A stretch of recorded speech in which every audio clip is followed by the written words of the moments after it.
Discover the untold story of college hookup culture with American Hookup by Lisa Wade. This insightful and engaging audiobook explores the complexities of modern relationships on campus.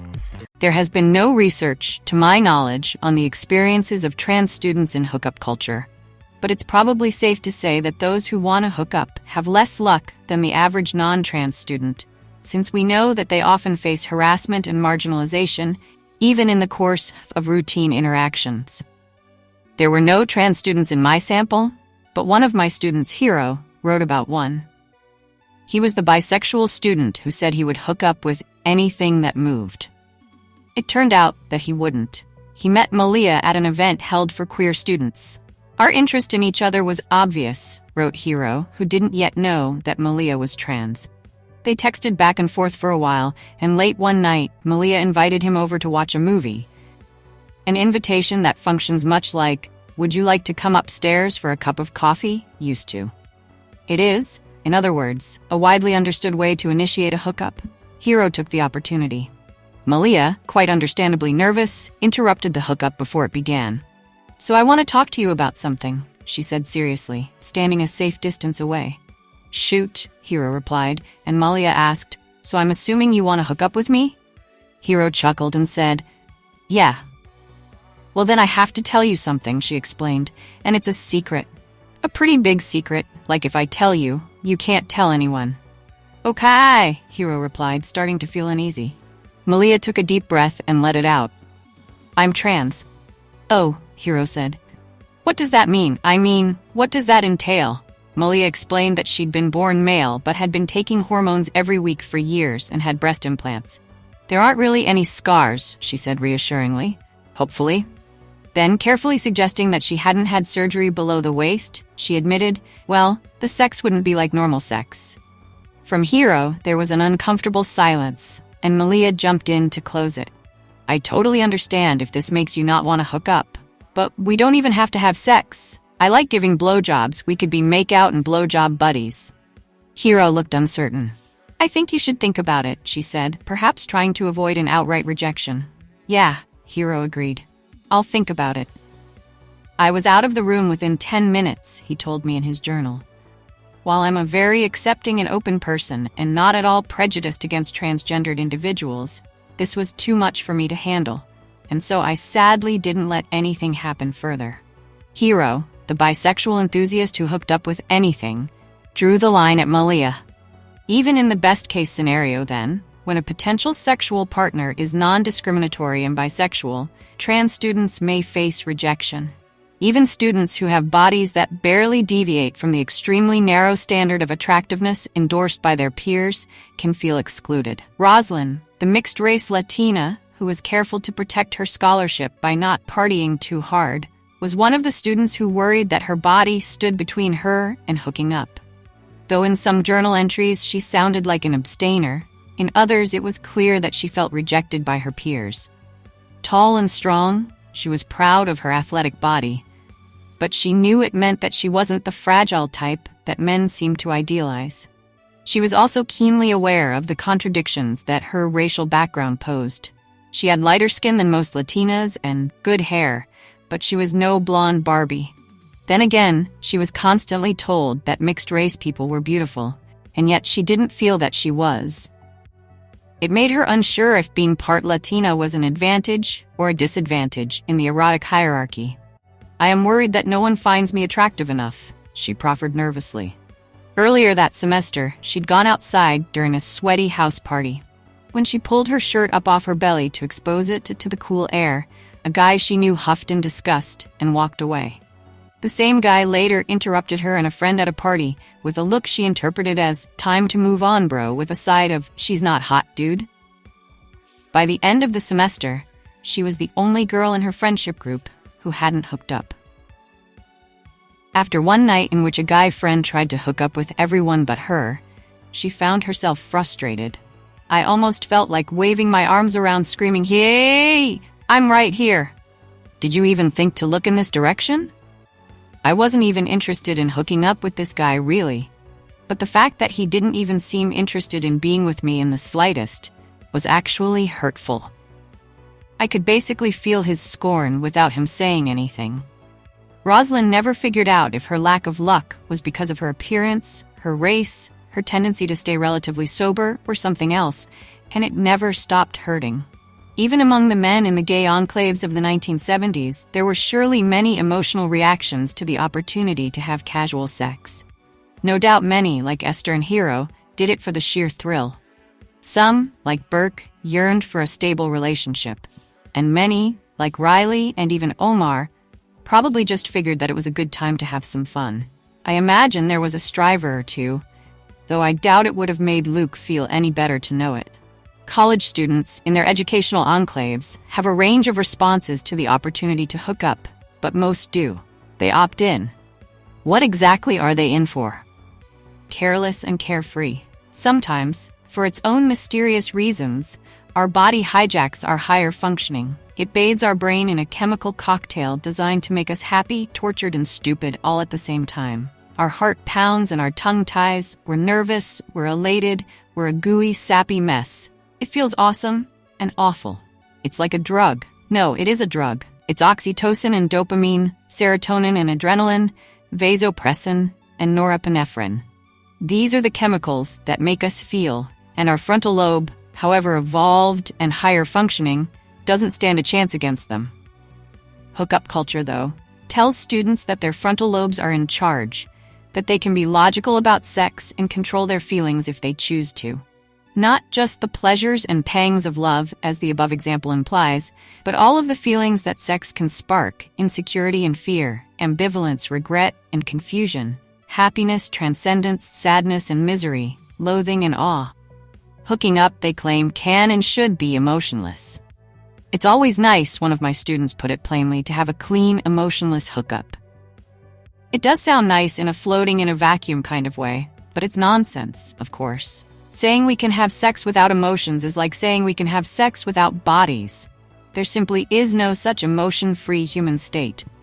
We have emotions when we hear our morning alarm, have our first sip of coffee, sit in traffic, watch the clock tick toward quitting time, or think about exercising. Feelings are part of our basic biochemical operating system. We don't get to set them aside at will. Students do think that emotionless sex is possible, though.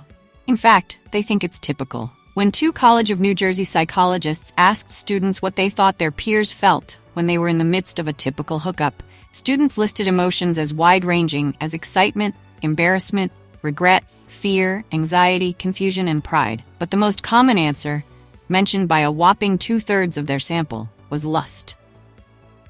Overwhelmingly sexual desire and lust, said one woman. Sexually aroused, driven only by physical forces, not thinking much, just doing. Lust so dominated the emotional landscape of hookup culture that the next most common answer wasn't even an emotion at all. It was nothing. Not no answer. Literally nothing. The absence of emotion. Nothing came in a very distant second, offered by 17% of respondents, which means that students generally believe that hookups are about lust, only lust, and nothing else.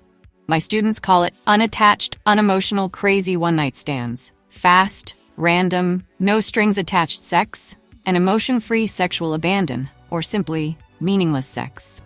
In hookup culture, hot is the preferred temperature. People are hot, sex is hot. Hot people make for hot sex, and hot sex is good sex. Women worry whether they're hot and reassure one another that they're hot. They ruminate over which clothes are hot and wonder how to look hot when it's cold. Students debate about who's hot, who's hotter, and who's super hot and cool. There are many categories of hotness. People who are fucking hot, too hot, recently got hot, and people who didn't know they were hot or would have been hot under other circumstances. Students talk about hot teachers, hot haircuts, hot underwear, hot tits, hot cum, who they have the hots for, and of course, hot and steamy sex. Or better yet, hot, head-banging, screaming sex. But God forbid they be warm. Students may have spent hours or even weeks working up to a hookup by taking opportunities to interact, being attentive and flirtatious, offering compliments, and getting to know each other. But once a hookup is in progress, it's time to get down to business. No sissy stuff. No niceties. Everything must be hard and furtive. Expressions of tenderness, like gentle kisses, eye contact, holding hands, cuddling, and caresses, are to be avoided. Cuddling is for people you love, insisted a student, adding, if you hold hands during sex, you're making love. If you make eye contact during sex, you're making love. Hooking up is not making love. It makes sense when you think about it. If students accept the idea that casual sex is meaningless, then essentially everything else, no matter how small, carries more meaning. That little touching definitely signifies something, wrote a student about holding hands, something a little more than just fucking. To me, another divulged, holding hands and cuddling is something that people participate in when they actually care about someone. This sentiment was echoed in a New York Times article about students at Yale, in which several men say that they found holding hands more intimate than getting a handjob. Even not having sex often seems more intimate than sex. From the stories I have heard, one of my female students reported, the only guys that do not pressure girls are the ones that actually might care. He likes me, said another girl, explaining why she and a guy friend had never hooked up. I'm the kind of girl that he would date for years, not someone you just hook up with once. In this topsy-turvy world, you have sex with people you don't like and don't have sex with people you do. Emotions, though, are leaky and intimacies often sneak in despite students' best efforts to ban them. Such an experience was recounted by Lincoln, an extroverted Asian American enthusiast. One night, students had been celebrating the last weekend of the semester with a marathon of parties. When Lincoln got home, his floor had turned into a giant pajama party. Everyone, he recalled, was dancing like there was no tomorrow. He began flirting with Terrell, a friend that he had always got the gay vibe from, and before too long they were alone in his dorm room. For a little while, Lincoln wrote, we just sat in silence, looking at each other, very close to each other. Lincoln's comforter was bunched up messily, indicating a rushed or absent-minded morning, and the expanse of taut, bare sheet made the hookup seem imminent. Lincoln leaned in and asked him, have you ever been with a guy? Terrell shook his head. So do you think you're gay? He asked. Terrell said, I really don't know. Lincoln went in for the kiss. It was actually really sweet and very different from past hookups. We didn't immediately dive into making out, but kept the kiss going. I could kind of feel him melt, as cheesy as that sounds. I felt really happy that I was helping him figure things out. Eventually, they did dive in. In his journal, Lincoln skipped straight to what happened afterward.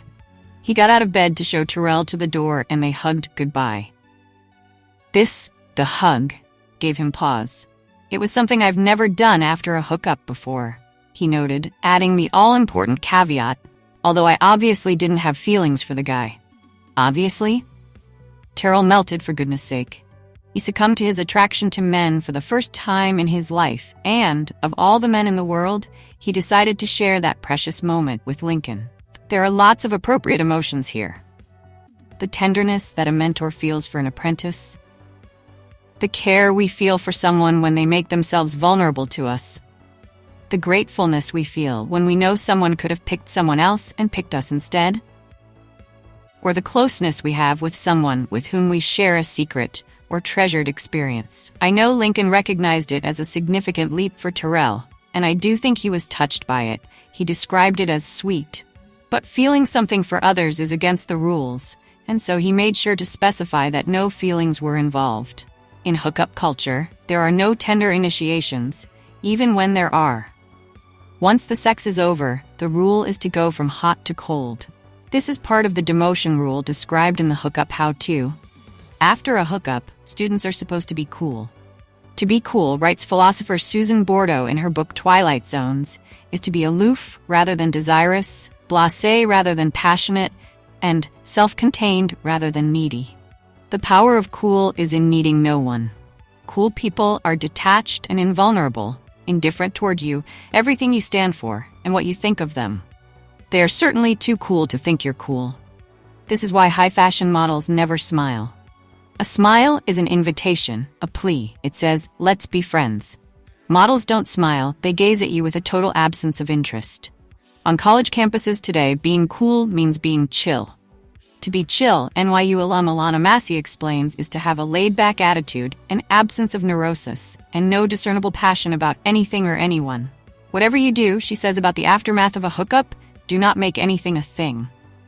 Accordingly, the most stigmatizing label on college campuses today is no longer one that references sexual behavior like slut, or even the more hookup culture-consistent prude. It's desperate. As one student explained, the two worst things a boy can say to a girl is that she is fat or that she is clingy. Clingy, desperate, and needy are extremely effective insults, invoking all the things that students don't want to be: weak, insecure, unable to control one's emotions, and powerless to separate sex from feelings. For men, it's the antithesis of masculinity.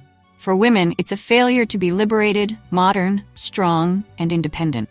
In a society that values masculinity over femininity, it is pathetically feminine for either men or women to actually like someone.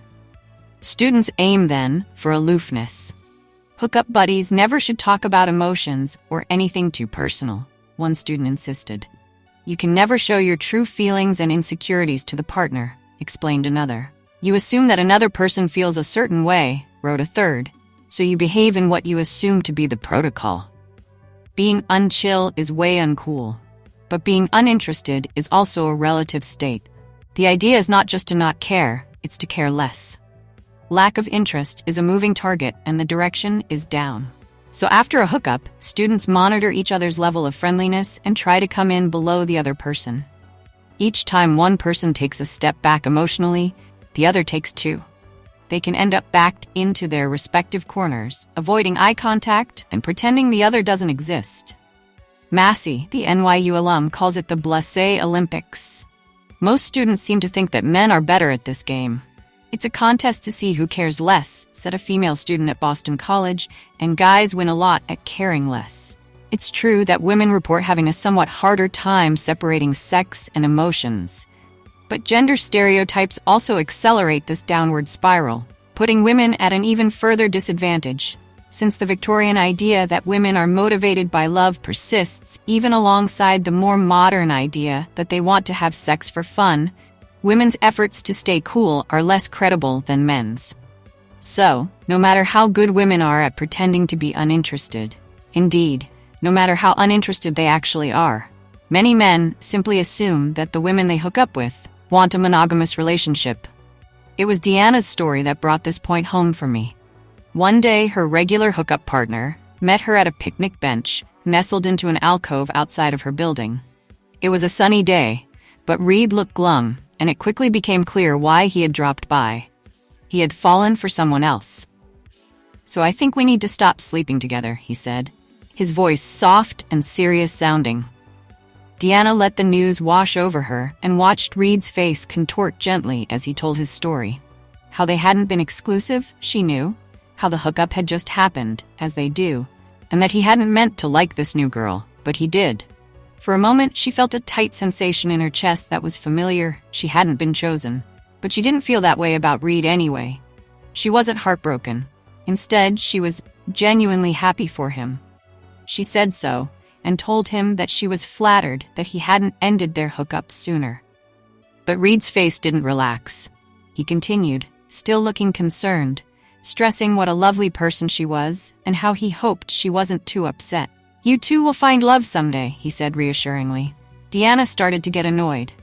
He more and more drastically emphasized asking if I was okay, she recounted, as if he had somehow damaged me, seeming to expect a flood of tears. She reiterated that she wasn't hurt and failed to collapse into a blubbery mess, but he wouldn't let it go. Although this started out subtly, she recalled. By the end of our talk, it was awkwardly apparent that there would be no way that he would believe me when I said that I was fine. This experience was a wake-up call. Deanna had thought that their hookups had been about exploring sexual attraction as equals, but this incident revealed that he didn't and hadn't ever thought of them that way. Reflecting on their encounters, she wrote, "The stigma attached to women being the emotional creatures in the relationship and the men being the physical ones had never been so apparent to me. He clearly thought that he was the one with the power to hurt, and I was the one that was expected to cry with anguish. It was ironic, she commented, because Reed's concern for her feelings was a far more womanly trait than any feelings she had for him. But there was no convincing him otherwise. The hardest part of the whole affair, she wrote, was seeing in an equal's eyes their opinion that I was inferior. Several other women told stories of men who seemed to fabricate the woman's affection for them on the basis of gender stereotypes alone. I felt no attachment to him whatsoever, Netta wrote matter-of-factly, but he came by her dorm room drunk the next day anyway, sloppily blurting out that he thought she was too attached to him. She was completely insulted by his assumption that she was the more desperate of the two. Ebony had a similar experience. After a few days of being a dick, a guy she'd hooked up with got coarse with her, telling her that he didn't want a real relationship. She stared back at him blankly, confused. They weren't technically dating, and she'd never asked him to be her boyfriend. She was pretty stoic about hookups and hadn't developed any feelings. Yet, there he was, telling her to back off. This is called benevolent sexism, a phenomenon in which a positive trait stereotypically attributed to women is used against them.